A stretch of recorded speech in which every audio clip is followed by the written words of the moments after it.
When you substitute 4, I'm getting minus 32 over 3 minus, when I substitute 0, I am getting minus 64 over 3.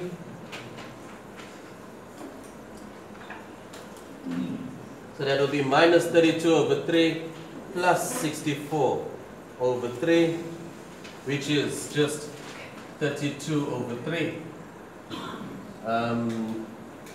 Units, remember this is moment.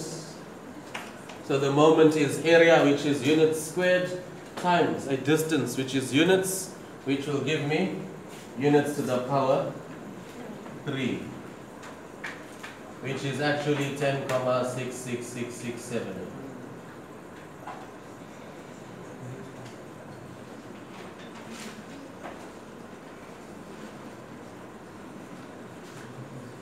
Right, so that was the moment about the y-axis. So now, we know that x is equal to my over a. What was my my? We just worked it out now.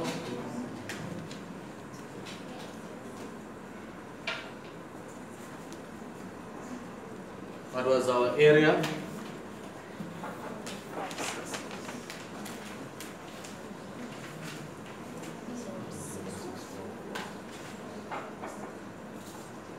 So this was units cubed and this is units squared.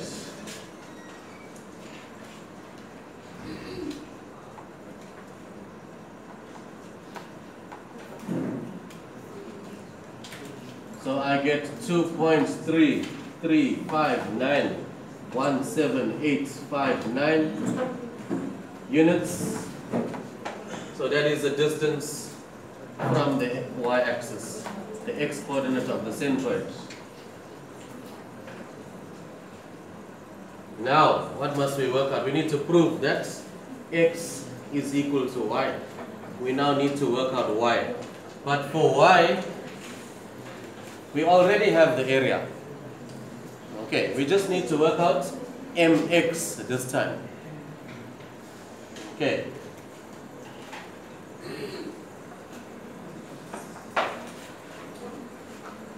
See, now we're going to work it out now. Let's work it out now and prove it. Alright, so we just worked out x. We need to work out y. So we know that y is equal to mx over a. We already worked out a. It's the same area. What we need is just a moment about the x-axis. So delta mx is equal to area, which is delta a, times the distance of the coordinates of the centroid from the x-axis. Okay, so what is the coordinates that we label there?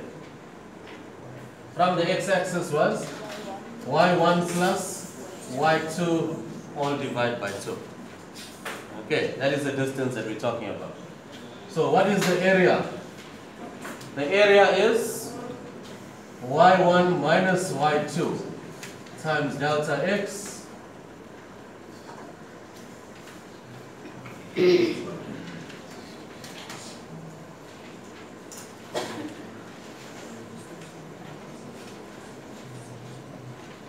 So what do we have? y1 minus y2, y1 plus y2. That's a difference of 2 squares.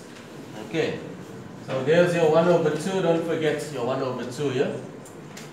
So we are integrating, that is b and a. Difference of 2 squares, that will be y1 squared minus y2 squared. And there's your dx. Okay. Let's substitute. Same b and a. What are our b and a? That is 4 and 0.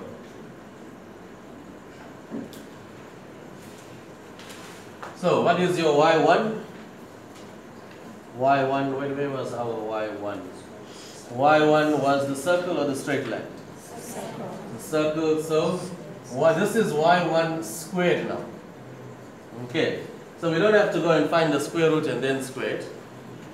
Right, because it's already y1 squared there. y1 squared is 16 minus x squared. Okay, minus y2. What was y2? y2 was 4 minus x. There's a straight line. Can you see that? So that is 4 minus x, but this time you have to square it.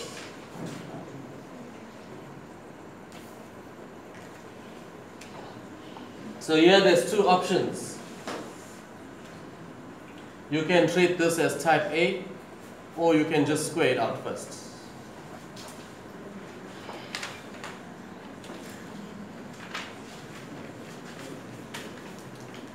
Let me use the type A technique here.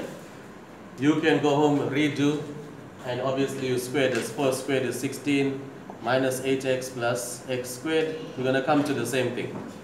And I'm going to look at this differently as type A, exact derivative. So now, I'm going to integrate.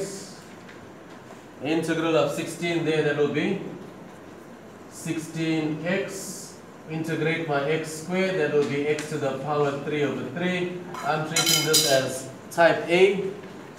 So that will be plus 4 minus x to the power 3 over 3. And then I'm going to substitute my 4 and 0. Okay. So let's see what happens. We're going to substitute 4 and 0.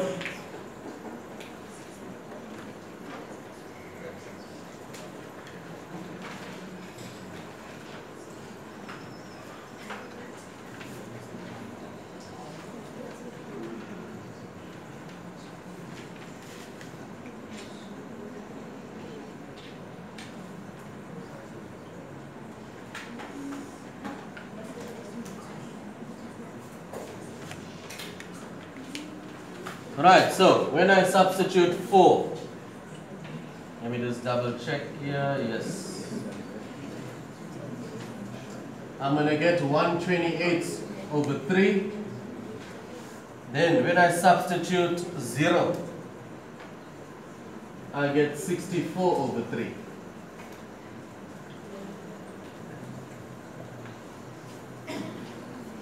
Okay.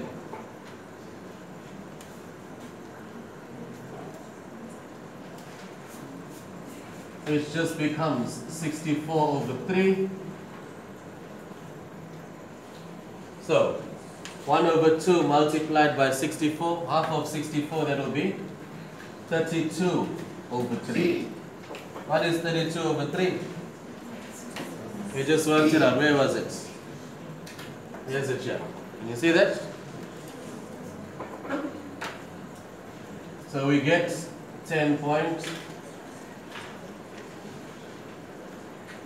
10.6666 recurring there, you can see that.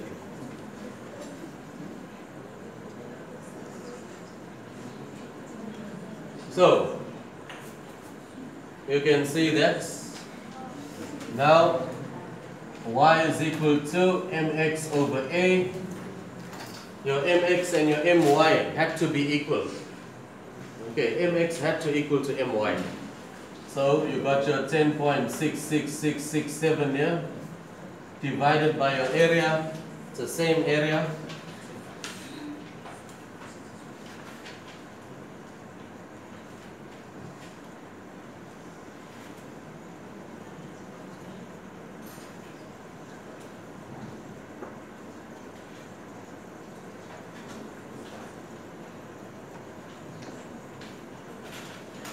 Okay.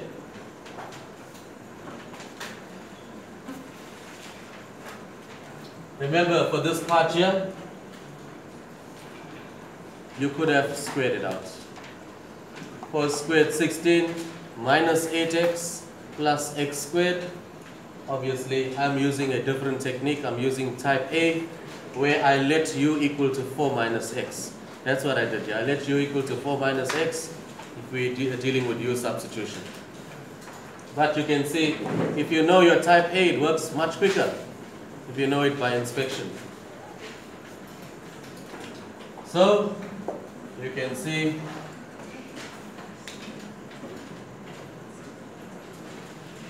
These two are equal.